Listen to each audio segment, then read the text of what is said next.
This is section 49 of Cicero's Pro Caelio, and Cicero is still discussing Clodia, and he begins, as he has done quite a few times, with this if clause. And remember that this quae is not just quae, it's all quae. If some unmarried woman opened up her house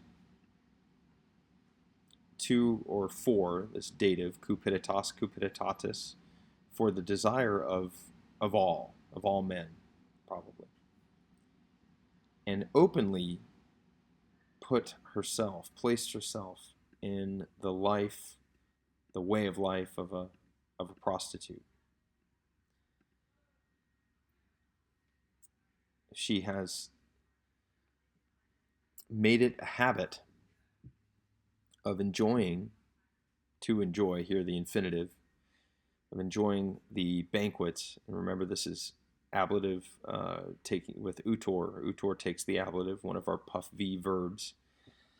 And she has made it a habit of using or enjoying, here probably, the banquets of men. And we've seen Cicero use this to mean other woman's men, right? Married men. And here he's used the superlative. And so in English, you have to kind of play with this. But what I say is of men very much not her own. I think he gets the point across. If she does this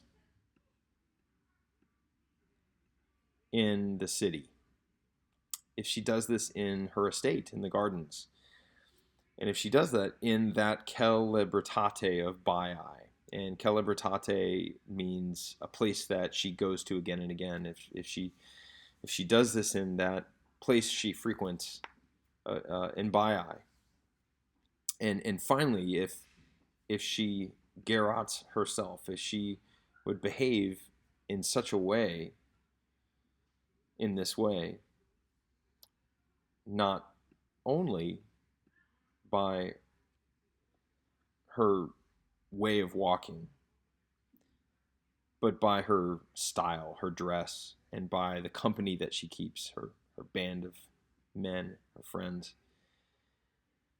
And not only by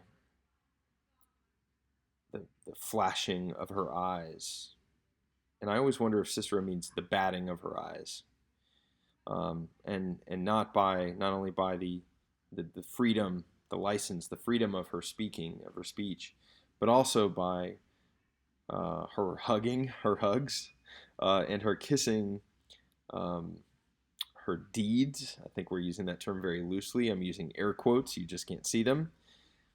By her navigationes, her boat parties and banquets, such that she would seem not only a prostitute, but also, or maybe even sounds better here, but even a reckless and shameless prostitute.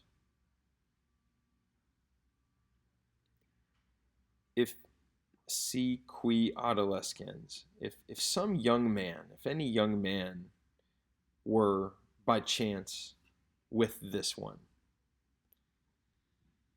and then utrum here signals the question, but we're not going to really translate it. Would this man, for your part, Lucius Herennius, so he's addressing the prosecutor Lucius Herennius, would this man seem to be an adulterer or just a lover? Would he seem to have wanted to fight, or to be fighting against chastity, or to be satisfying his desire?